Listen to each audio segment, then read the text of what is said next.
Sir ऐसे बाजार में जब हम इतनी अनसर्टेनिटी देख रहे हैं तो ऐसे वक्त में क्या आप इस वक्त लॉन्ग टर्म पर फोकस कर रहे हैं या फिर जो लार्ज कैप स्टॉक्स हैं उन पर फोकस कर रहे हैं या मिड कैप्स पर। और ऐसे कोई तीन स्टॉक जो आप लॉन्ग टर्म के लिए इस वक्त रेकमेंड कर सकते हैं। देखिए, लॉन्ग टर्म के लिए रिकमेंड करने के लिए आपको ये देखना पड़ेगा कि जैसे मैंने बात की थी एचडीएफसी बैंक 6 साल का लॉन्ग टर्म है, रिटर्न जीरो। इसी तरह Kotak bank return zero, TCS 5-6 साल का रिटर्न नेगेटिव। तो लॉन्ग टर्म का नजरिया अलग होना चाहिए। अगर वो काउंटर चल रहा है तो आप उसको लॉन्ग टर्म कैरी कीजिए, अगर नहीं चल रहा है तो फिर ऐसे काउंटर को लेने से मतलब नहीं है, और अगर ले भी लिया है तो निकल जाइए।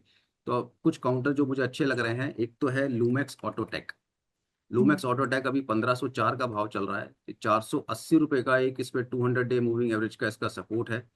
तो आप हम्म। छोटा स्टॉप लॉस लगाएंगे तो आपसे 480 के नीचे की अगर क्लोजिंग मिलती है तो आप इसको एग्जिट कर लें। सिर्फ 20 रुपए का स्टॉप लॉस बनता है। कोई बड़ा स्टॉप लॉस लगाता इसमें चाहे तो 1400 रुपये का। ऊपर में जो इसके लेवल दिखता हूँ वो 1650 से 1700, और 1700 निकल जाने के बाद फ्रेश मोमेंटम आएगा जो उसको 2000 से 2100 रुपये तक इस काउंटर को ले जा सकता है। हम्म। दूसरा काउंटर है SKM एग। आज क्योंकि थोड़ा सा चल गया है, आज मॉर्निंग में हमने अपने क्लाइंट्स को भी दिया था और दूसरे चैनल पर भी मैंने सुबह में ये काउंटर रिकमेंड किया था मार्केट खुलने से पहले। उस समय इसका भाव था 275। अब ये काउंटर 290, 390, ऑलमोस्ट 294 का हाई लगा दिया है। इस काउंटर में 280 रुपये के ऊपर बहुत अच्छा ब्रेकआउट है, पर अभी नहीं लेंगे। डिक्लाइन पे आपको ये काउंटर 250, 245 तक अगर मार्केट मार्केट की करेक्शन में मिल जाए, क्योंकि काउंटर के देखो फंडामेंटल बहुत स्ट्रांग है, कंपनी कैपेक्स कर रही है, आने वाले क्वार्टर के रिजल्ट्स बहुत बेहतरीन हो सकते हैं, और जिस सेगमेंट में है उसकी डिमांड भी लगातार बढ़ रही है, प्राइस हाइक भी पॉसिबल है। तो ये काउंटर पे मैं उम्मीद कर रहा हूँ कि ये काउंटर आने वाले समय में 500 रुपये भी क्रॉस करेगा। आप इसको डिक्लाइन पे लेंगे तो ज़्यादा बेटर है। स्टॉप लॉस अगर हम्म। फिर भी सेफ्टी के लाएंगे तो आप इसमें 200 का स्टॉप लॉस बनेगा, क्योंकि यहाँ से दूर है। डिक्लाइन पे लेंगे तो आपको रिटर्न इसमें अच्छे आते हुए दिखेंगे।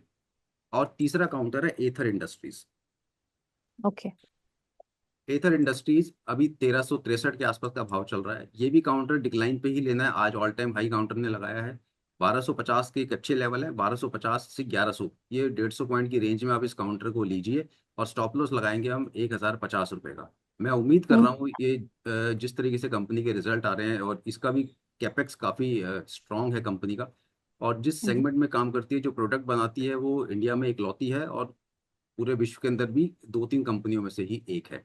तो मुझे उम्मीद है कि ये काउंटर अगर ये 1100 के ऊपर होल्ड रहता है तो आने वाले समय में ये भी काउंटर यहाँ से डबल हो सकता है, लेकिन फिर भी हम 2000 से 2100 तक के टारगेट इसमें रखेंगे। और स्टॉप लॉस लगाएंगे 1050 के नीचे का।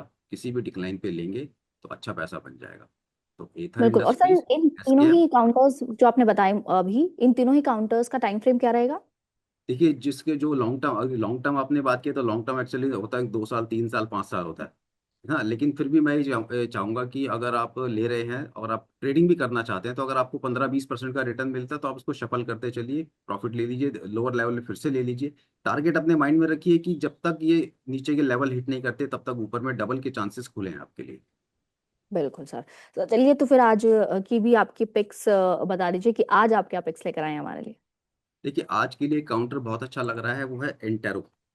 एंटेरो आप ये आपको दिख रहा होगा 1203 रुपये। आज इस काउंटर में ब्रेकआउट आ रहा है, तो आप इस काउंटर को यहाँ भी ले सकते हैं। स्टॉप लॉस लगाएंगे 1075, और टारगेट रहेगा 1400 का।